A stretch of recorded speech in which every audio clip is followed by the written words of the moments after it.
Hello દોસ્તો.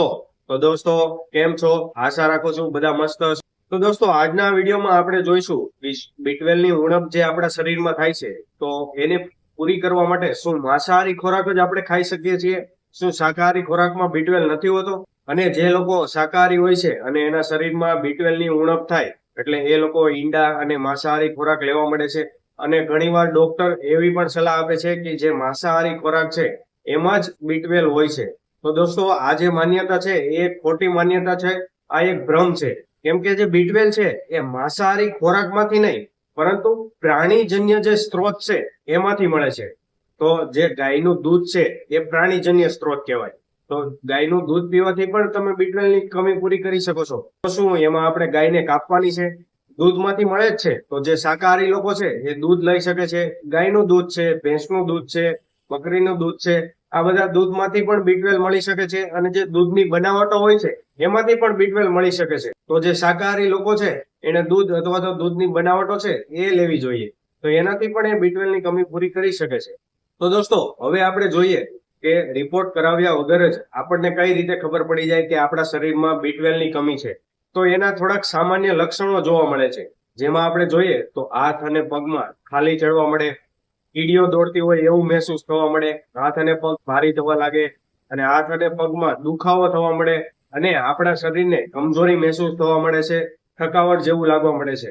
થોડું પણ કામ કરીએ કે થોડું ચાલીએ કે થોડું રનિંગ કરીએ, તરત જ આપણા શરીરમાં થાક લાગવા મળે છે અને આખા શરીરમાં દુખાવો મહેસૂસ થવા મળે છે. તો આવા બધા લક્ષણો જોવા મળતા હોય છે. અને ઘણીવાર જ્યારે B12 ની ઉણપ થાય તો આપણી જે ઊંઘ છે એ પણ ડિસ્ટર્બ થવા મળે છે. અને સવારે જ્યારે આપણે ઉઠીએ ત્યારે આપણને ફ્રેશનેસ જેવું મહેસૂસ નથી થતું.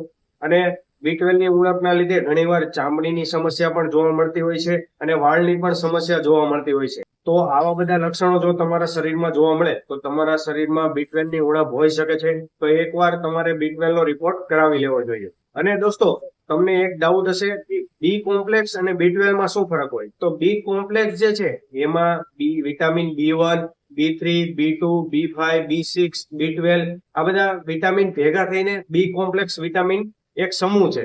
તો જે B12 વિટામિન છે એ આ બી કોમ્પ્લેક્સ માંનું જ એક વિટામિન છે. અને આ જે વિટામિન B12 છે એ વોટર સોલ્યુબલ હોય છે, એટલે કે પાણીમાં દ્રાવ્ય હોય છે. અને આ વિટામિન B12 ને મેડિકલની ભાષામાં કોબાલામાઇન કહેવામાં આવે છે. અને આ વિટામિન B12 નું મુખ્ય કારણ એ છે કે જે આપણા શરીરમાં પોષક દ્રવ્યો હોય છે એને વહન કરવાનું કામ કરે છે. અને બીજું એક કે જે વિટામિન B12 છે એક મેસેન્જર નું કામ કરે છે. જે આપણી નસો છે, સંદેશો જે એક જગ્યાએથી બીજી જગ્યાએ લઈ જાય છે, તો એમાં પણ વિટામિન B12 મદદરૂપ થાય છે. એક ઉદાહરણ લઈને સમજાવું તો જો આપણા શરીરમાં કઈ ઈજા થાય તો તરત જ આપણા મગજને ખબર પડી જાય છે કે આપણા શરીરમાં કઈ ઈજા થઈ છે.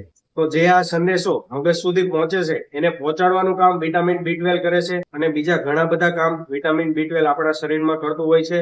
અને દોસ્તો, જો આપણા શરીરમાં વિટામિન B12 ની કમી થઈ છે તો જે શાકાહારી લોકો છે એ કયો ખોરાક ખાઈને એની વિટામિન B12 ની કમી પૂરી કરી શકે છે? તો સૌથી પહેલા આપણે એમાં જોઈએ તો રાત્રે બનાવેલો જે રોટલો હોય છે, બાજરાનો રોટલો છે કે જુવારનો રોટલો છે, એને આપણે સવારે લઈએ તો એ આપણા માટે ફાયદાકારક છે. જો આ રોટલાને સવારે તોડીને એમાં દહીં મિક્સ કરીને લેવામાં આવે તો એમાં જે વિટામિન B12 છે એ આપણા શરીરમાં જે ઉણપ છે એને પૂરી કરી શકે છે.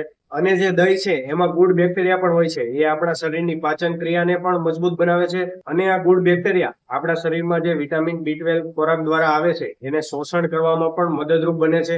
અને બીજું એક, દહીંનું પાણી જે હોય છે એ પણ લેવું જોઈએ. જે દહીંનું પાણી હોય એને 1 કે 2 ચમચી જેટલું લેવામાં આવે તો પણ આપણે આપણા વિટામિનની કમી પૂરી કરી શકીએ છીએ.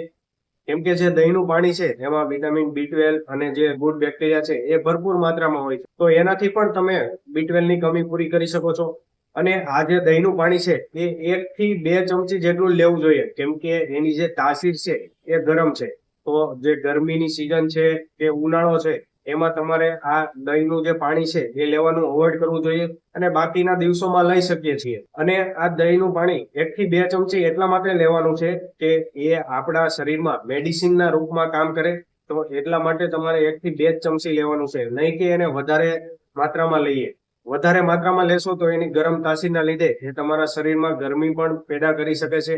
અને બીજું એક, આથવણ વાળા જે ખોરાક હોય છે એ લેવાથી પણ B12 ની કમી પૂરી થાય છે. કેમ કે જે આપણે આથવણ લઈએ છીએ તો એમાં ગુડ બેક્ટેરિયા આવે છે અને ગુડ બેક્ટેરિયા જે વિટામિન B12 છે એને શોષણ કરવાનું કામ કરે છે.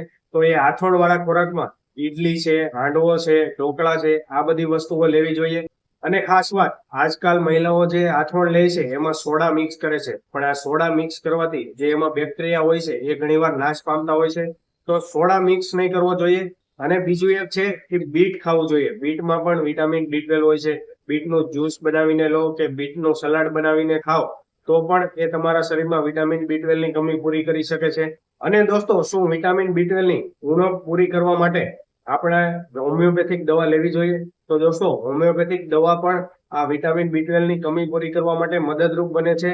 કેમ કે જે હોમિયોપેથિક દવા છે એ તમારા શરીરમાં જે તમે ખોરાક લો છો એ ખોરાકમાં જે વિટામિન B12 હોય છે એને શોષણ કરવામાં મદદરૂપ બને છે.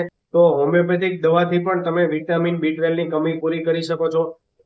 તો દોસ્તો, આશા રાખું છું આજના આ વિડીયોમાં તમને વિટામિન B12 ની બધી જાણકારી મળી ગઈ હશે.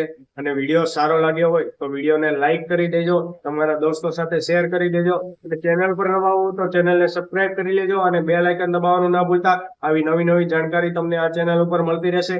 તો મળીએ નેક્સ્ટ વિડીયોમાં. ત્યાં સુધી જય હિન્દ, જય ભારત, વંદે માતરમ.